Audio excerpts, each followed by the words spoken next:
मुस्तफ़ा बरू साहब, आपसे गुफ्तगू का आगाज़ कर लेते हैं क्योंकि आपकी गवर्नमेंट है, आपकी हुकूमत है, इंतज़ामिया आपके मातहत है।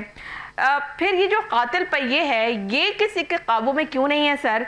342 लाशें ये कराची शहर उठा चुका है और उसके बावजूद हुकूमत खामोश है। सर, क्या इंसानी जान इतनी सस्ती हो चुकी है? बिस्मिल्लाहिर्रहमानिर्रहीम। देखें, पाकिस्तान पीपल्स पार्टी एक जमहूरी जमात है और अवामी जमात है। ऐसा बिल्कुल भी नहीं है जिस तरह आप फरमा रही हैं कि हम खामोश हैं।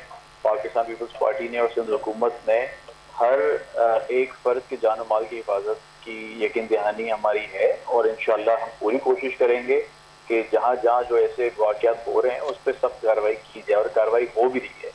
बाकी शहर जितना बड़ा है, जितना शहर की आबादी बढ़ती जा रही है, पूरे पाकिस्तान से लोग यहाँ पे कोई इलाज करने भी आ रहा है तो वो कराची ही आ रहा है, कोई अगर तालीम हासिल करने आ रहा है तो वो भी कराची आ रहा है, कोई कारोबार करने आ रहा है तो वो भी कराची आ रहा है। तो ये कराची पूरे पाकिस्तान को पाल रहा है।